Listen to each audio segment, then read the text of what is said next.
I'm here to tell you what is happening in Italy on surrogacy. On June 19, the Italian Parliament will start discussing a bill that could be a milestone in the fight against this practice. The law was proposed by the ruling Conservative majority and would make it a crime to resort to the procedure, even in countries where it is legal, such as the United States or Canada. The bill is part of the socially conservative agenda of Prime Minister Giorgia Meloni, a self-declared enemy of gender ideology. Surrogacy is already illegal in Italy, punishable with jail terms ranging from 3 months to 2 years and fines from 600,000 euros to 1 million euros. But what happens is that couples, heterosexual and homosexual, go abroad and come back with a baby in their arms and want to register him or her as their child.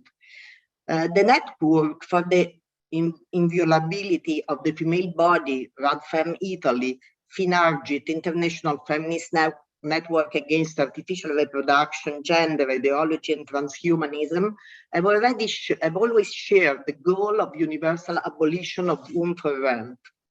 We think that the bill constitutes a decisive step in the direction of universal abolition, offering, when approved, a model for other national legislation and giving greater force to any possible action by the Italian government and international bodies. We have called on parliamentarians of all majority and opposition parties to support the bill with their vote, regardless of partisan logic and consistent with the unequivocal ruling of our Constitutional Court that surrogacy intolerably offends the dignity of women and deeply undermines human relations.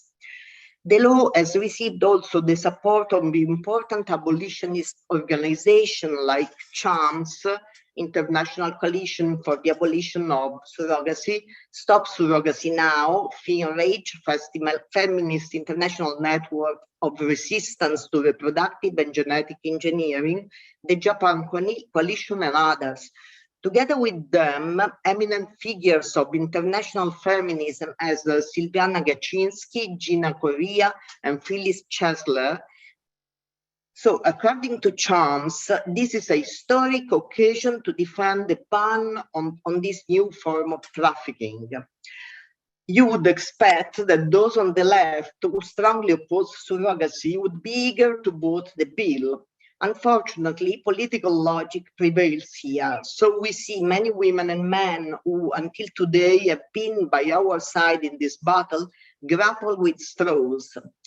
A striking example of this is a document signed by many intellectual local administrators, politicians and feminists, which condemns surrogacy but never names the law in question and invokes a generic universal ban, asking unidentified international organization to launch it. As we all know, the possibility that United Nations or another international body decides to declare surrogacy a universal crime, as was the case for female genital mutilation, it is equal to 0. So it is completely hypocritical to declare yourself against surrogacy and not support this law. It will now be necessary to see what will happen in Parliament, where, in any case, the Conservative parties already have the majority to pass the measure.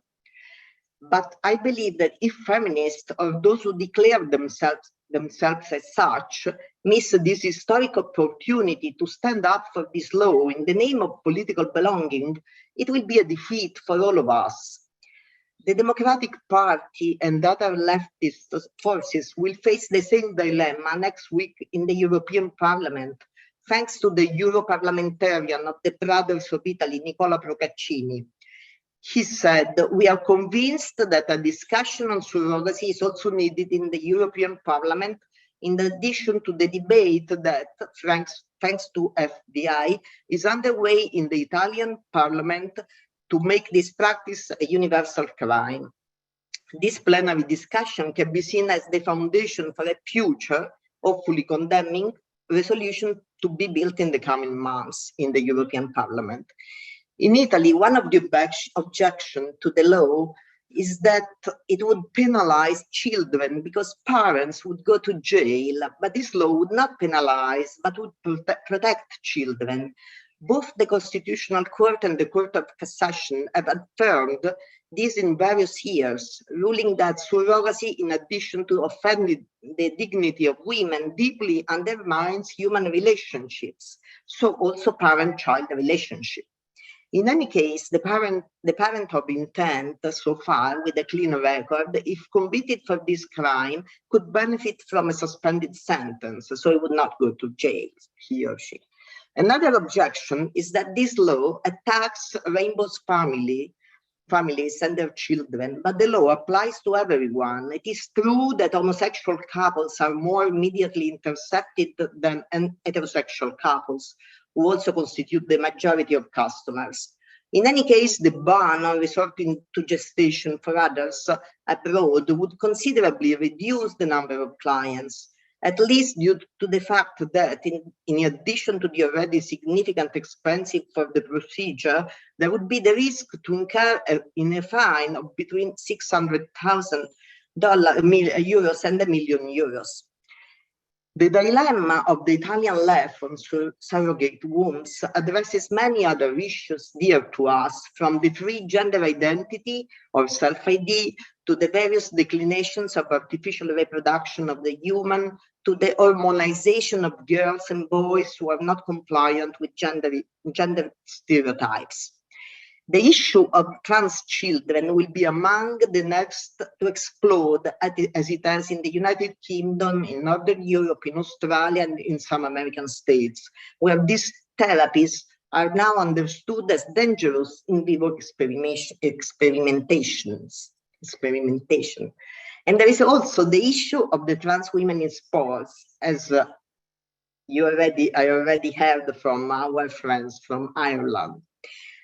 Today in Italy, there will be many pride processions and manifestations supported by parties and institutions from every political side, even though in the document, the activists claim the right to prostitution, surrogacy, gender identity, and so on. As we know very well, because we experienced it, if somebody says, I can't support this because it is against my values, he or she is branded as homophobic and against human rights. It happened in the last days in Rome, where the president of Lazio region, Francesco Rocca, decided to withdraw his support to the Pride event, based on the fact that he supports surrogacy. Up to now, the Italian Democratic Party is succeeding in keeping this divisive matter under wraps as much as possible. On the other side, a united right has been studying the issue for some time and has acted, while the left suffers delays and excesses of caution and now finds itself dealing with a sensational rebound. The discontent cut to them, Silvia Costa, one of the founders of the Democratic Party, complained about the surreptitious legitimization of the uterus for rent by Ellie Schlein, the new secretary of the Democratic Party. At this point, the Italian left is at a crossroad.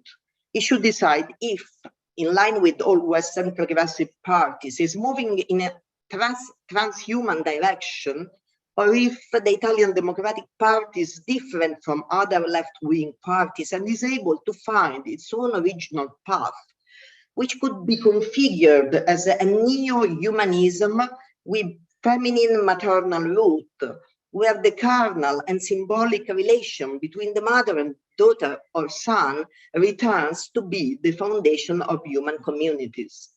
And that's all.